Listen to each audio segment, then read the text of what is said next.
Oke, assalamualaikum warahmatullahi wabarakatuh.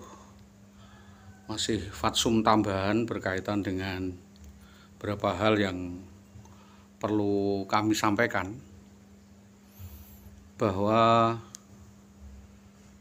kami menghadapi berbagai permasalahan ya, bahwa koordinator ya bersama dengan koordinator Dinas Tambak Romo, kita bersama-sama untuk menyampaikan beberapa keluhan dengan pertimbangan tertentu. Kita sampaikan kepada Kesbangpol dan Kesbanglinmas terkait dengan pelayanan di Dinas Pendidikan Kecamatan Tambak Romo, karena sesuai dengan fatsum untuk menyelaraskan hasil penyelidikan yang dilakukan intelijen gabungan, yaitu melalui Kodim maupun kepolisian, Force Major, dan melalui Force Major kita mendapatkan keterangan ya dari Force Major ya,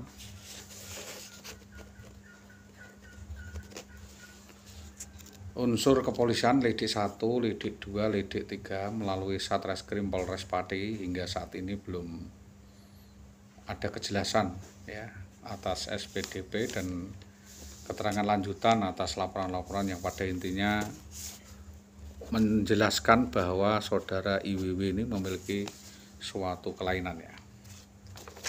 Jadi bahwa dalam perkembangan penelitian yang kami lakukan selama 13 tahun, saya mengindikasikan bahwa saudara IWW ini menderita bipolar, psikopat, delinkuensi sindrom, karena ada pengabaian ketertiban kemasyarakatan, banyak terlibat kasus penipuan, banyak korbannya, pemalsuan, manipulasi, ingkar janji, penggelapan, bullying, doxing, dan genosida, baik secara langsung maupun tidak langsung disampaikan kepada rekan kerja, atasan, pejabat yang juga memfalsifikasi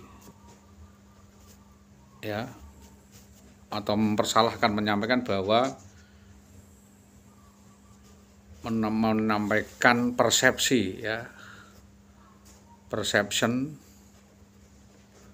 bahwa saya dikatakan menderita gangguan dikancang di kandang kambing,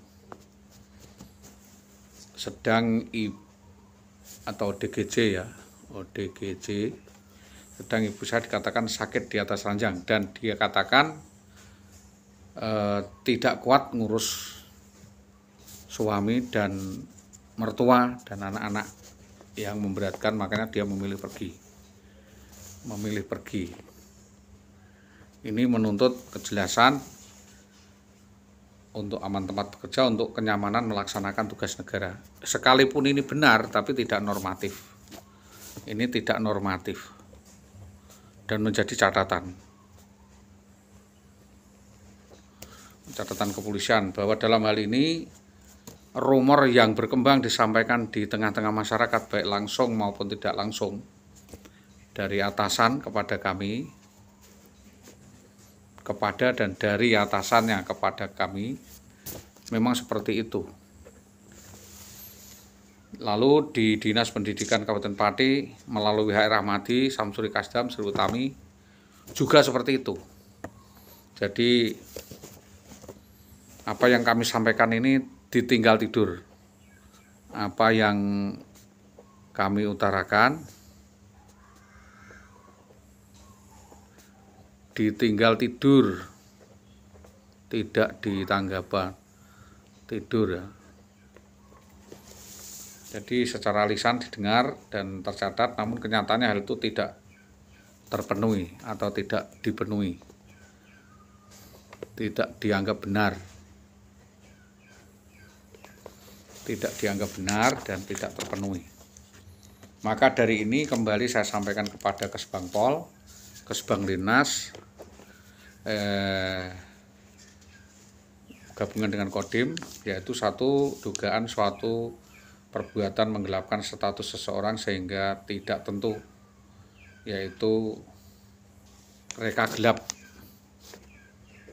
rekayasa gelap sejak kabur dari rumah tahun 2011 dan sampai pada tahun 2023 ini masih menjadi pertanyaan. Yang kedua adalah diduga justru melakukan tindak kekerasan, bullying, doxing, pembiaran secara bersama-sama dengan teman sejarah, ya, doxing ya, perception secara bersama dengan atasan, yaitu saudara kepala sekolah Sutopo, Fatim, Rusmini, yang pada intinya genocide, melakukan genocide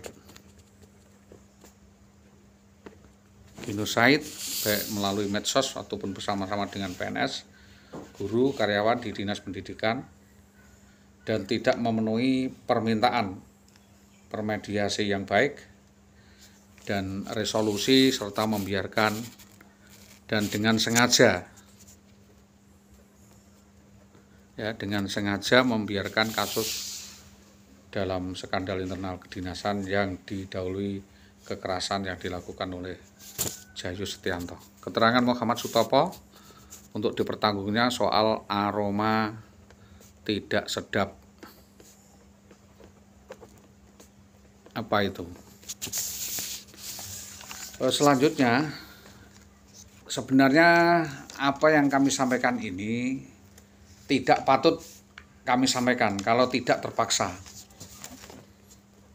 Ya, kalau tidak terpaksa. Karena terpaksa ya saya sampaikan. Dan terkait dengan IWW untuk dapat menjalin komunikasi dan bertanggung jawab atas hak yang ditanggungnya kepada saudara Sholihul Hadi selaku suami sah maupun yang sudah selesai. Mengingat yang bersangkutan adalah PNS yang harus menjaga marwah, martabat, integritas, komitmen sebagai pejabat negara.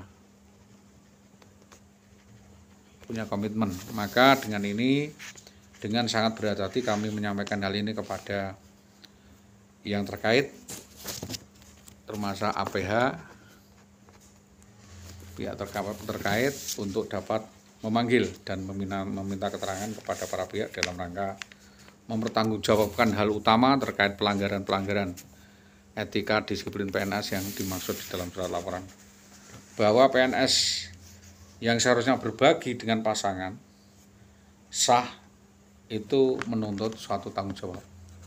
Bahwa saya melalui Lidik 3 sudah melaporkan pengapian, penyerobotan, dan penutupan penyampaian informasi bahwa ada alas hak yang sesungguhnya dan seharusnya dilakukan oleh dinas melalui saudari Wiwi untuk disampaikan kepada kami. Pembayaran alas hak yang dijanjikan yaitu uang makan, yaitu 800.000 per bulan, sebagaimana nomenklatur kesepakatan di Dinas Pati ya. Mengingat menimbang saudara SH dalam keadaan miskin, menganggur, tidak bekerja, tidak terima SK PNS yang dalam proses serta ditinggalkan hutang-hutangnya baik kepada keluarga maupun koperasi, bank, konsorsium yang ditanggung atau turut serta menanggung. Berdasarkan rumor tidak sedap, aroma tidak sedap, hubungan skandal, apakah itu dengan teman sejawat atau atasannya, apakah itu dapat dijadikan fakta, tentunya butuh penyelidikan lanjutan. Laporan selanjutnya adalah kita menyampaikan catatan-catatan keluhan laporan masyarakat, terutama keluarga saya dari saya. Kaitannya dengan ulah perbuatan, tindakan, norma etika, kelakuan yang sangat mencederai rasa keadilan tata kemasyarakatan yang dilakukan yang bersangkutan. Mencederai rasa keadilan yang dilakukan kepada saya, yaitu saudara IWW Guru SD 03 Tambak Romo. Banyaknya perkara verjaring lainnya yang menjadi catatan kepolisian dan instansi ya atas dasar investigasi gabungan di lapangan dan rekam jejak Saudari Wiwi bahwa terbukti Saudari Wiwi diduga sengaja merekayasa kasus tersebut, eksekusi persekusi yang terjadi. Kurangnya watak keteladanan dan tanggung jawab ini menjadikan sulitnya mekanisme pelaksanaan eksekusi putusan pasca pengadilan terkait penagihan alas hak sebagai kompensasi denda atas putusan-putusan hubungan tersebut. Untuk diketahui bahwa sesuai Perkap tentang kewajiban pembayaran alas hak insentif beras jaminan kesehatan yang diabaikan sekalipun tidak sepenuhnya, namun hal itu perlu dipertanggungjawabkan atas kepatutan adalah tugas dan wewenang pelayanan yang diselenggarakan Dewan Pendidikan Tambak Romo Seki yang bersangkutan. Jika hal itu tidak ditunaikan, maka di manakah tanggung jawab selama ini, di mana dan bagaimana aturan mekanisme peraturan negara dikangkangi sendiri. Kami hanya mempertanyakan status yang tidak jelas yang dilakukan oleh para pelaku yang menimbulkan kegaduhan politis di bawah, dan kami menuntut pertanggungjawaban Dinas Pendidikan.